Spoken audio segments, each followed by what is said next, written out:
凌晨4點，香港電台最新一節風暴消息。香港天文台發出最新熱帶氣旋警報，8號東南烈風或暴風信號現正生效，表示本港吹東南風，平均風速每小時63公里或以上。喺凌晨4點，熱帶風暴尼格集結喺香港天文台之西南偏西約50公里，即係北緯22.1度、東經113.7度附近，預料向西北移動，時速約10公里，掠過香港南部水域，移向珠江口一帶。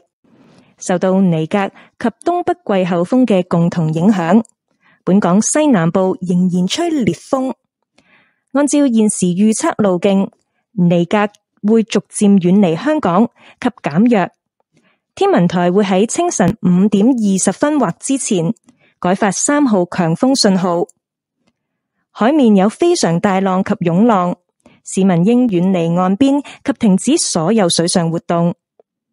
喺過去1小時，長洲泳灘、坪洲及赤鱲角分別錄得嘅最高持續風速為每小時78、57及54公里，最高陣風分別為每小時90、74及82公里。8號烈風或暴風信號防風措施報告：熱帶氣旋雖然開始遠離本港，但仍有一段時間吹烈風，請繼續留喺室內，直至風力減弱為止。切勿接觸被風吹倒嘅電線。部分地方仍然吹烈風及狂風，切勿鬆懈防風措施。有關最新天氣情況，請留意香港電台喺15分、30分、45分及踏正嘅風暴消息。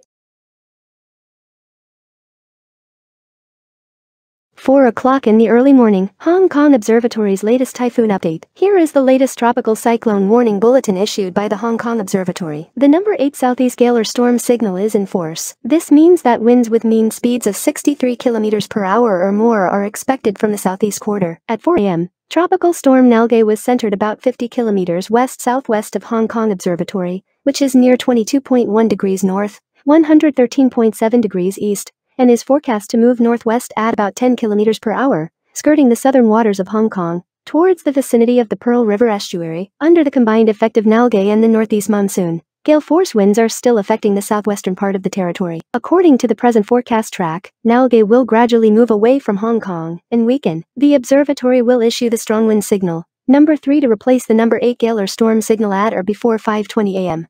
Seas are very rough with swells. Members of the public are advised to stay away from the shoreline and not to engage in water sports. In the past hour, the maximum sustained winds recorded at Chun Shou Beach, Peng Shou and Chek Lap Kok were 78, 57 and 54 km per hour with maximum gusts 90, 74, and 82 km per hour respectively. Precautionary announcements for the number 8 gale or storm signal. Although the tropical cyclone is moving away from Hong Kong, gales are expected to persist for some time. Please continue to stay indoors until winds moderate. Do not touch electric cables that have been blown loose. As gales and violent squalls are still occurring in places, precautions should not yet be relaxed. Please listen to Radio Television Hong Kong on every hours at 15, 30, 45 and o'clock for the latest weather information broadcast.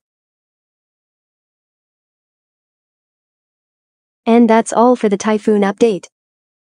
呢一節風暴消息報道完畢。